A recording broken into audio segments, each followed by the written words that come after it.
തൻ്റെ ആദ്യ ശമ്പളം അച്ഛനെ ഏൽപ്പിച്ചു. മരിച്ചു കഴിഞ്ഞാലും നിന്റെ പേരിലെ ബാങ്ക് ധനലക്ഷ്മി ബാങ്ക് ആയിരിക്കണം എന്ന് അച്ഛൻ സത്യം ചെയ്യിച്ചു. ധനലക്ഷ്മി ബാങ്കുമായുള്ള വൈകാരികമായ ബന്ധം പങ്കുവച്ചിരിക്കുകയാണ് കേന്ദ്രമന്ത്രി സുരേഷ് ഗോപി. തൃശൂരിൽ ധനലക്ഷ്മി ബാങ്കിന്റെ പുതിയ ബ്രാഞ്ച് ഉദ്ഘാടനം ചെയ്തുകൊണ്ട് സംസാരിക്കുകയായിരുന്നു അദ്ദേഹം. സിനിമയിൽ വരുന്ന കാലത്ത് ധനലക്ഷ്മി ബാങ്കിൽ അച്ഛൻ്റെ നിർബന്ധപ്രകാരം അക്കൗണ്ട് തുറന്നത് എങ്ങനെയാണെന്നാണ് സുരേഷ് ഗോപി പറയുന്നത്.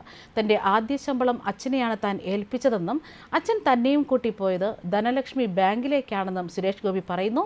അദ്ദേഹം പറയുന്നത് ഇങ്ങനെയാണ്: ധനലക്ഷ്മി ബാങ്കിൻ്റെ ആശുപത്രി ജംഗ്ഷനും റെസ്റ്റ് ഹൗസ് ജംഗ്ഷനും ഇടയ്ക്കുള്ള ബ്രാഞ്ചിൽ കൊണ്ടുപോയിട്ട് ആ ചെക്ക് ഇവിടെ ഡിപ്പോസിറ്റ് ചെയ്യിച്ചു.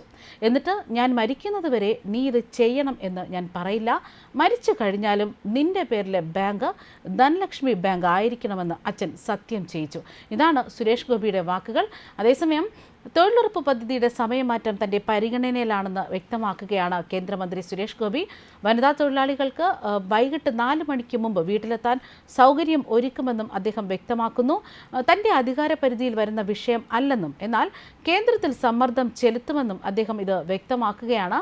അതുമാത്രമല്ല, ആത്മീയ ടൂറിസം മേഖലയും സാഹസിക ടൂറിസവും വരും ദിവസങ്ങളിൽ പുത്തൻ രൂപത്തിലാകുമെന്നും കേന്ദ്ര ടൂറിസം സഹമന്ത്രി സുരേഷ് ഗോപി വ്യക്തമാക്കുകയാണ്.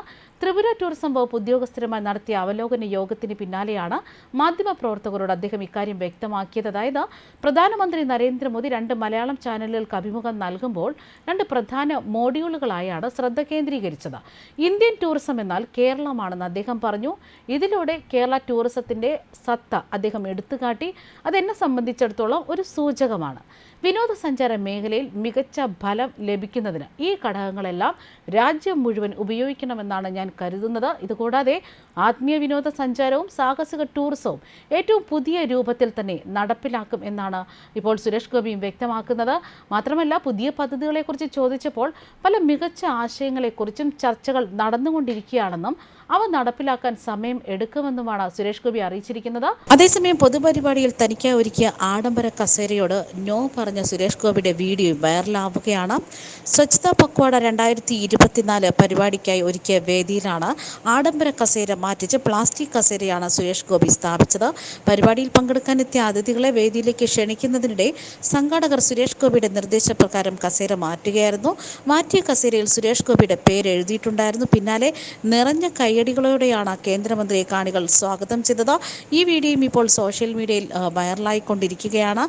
മാത്രമല്ല, കസേര മാറ്റുന്ന വീഡിയോ സോഷ്യൽ മീഡിയയിൽ പ്രത്യക്ഷപ്പെട്ടതോടെ നിരവധി പേരാണ് സുരേഷ് ഗോപിയെ പ്രശംസിച്ച് രംഗത്തെത്തിയതും. ഒരു കേന്ദ്രമന്ത്രിയായാൽ ഇങ്ങനെ വേണമെന്നും ആഡംബരത്തിനോട് നോ സുരേഷ് ഗോപി എന്ന ജനങ്ങൾക്കൊപ്പം തുടങ്ങിയ കമന്റുകളാണ് സോഷ്യൽ മീഡിയയിൽ പ്രത്യക്ഷപ്പെടുന്നത്. ന്യൂസ് ഡെസ്ക് കർമ്മ ന്യൂസ്.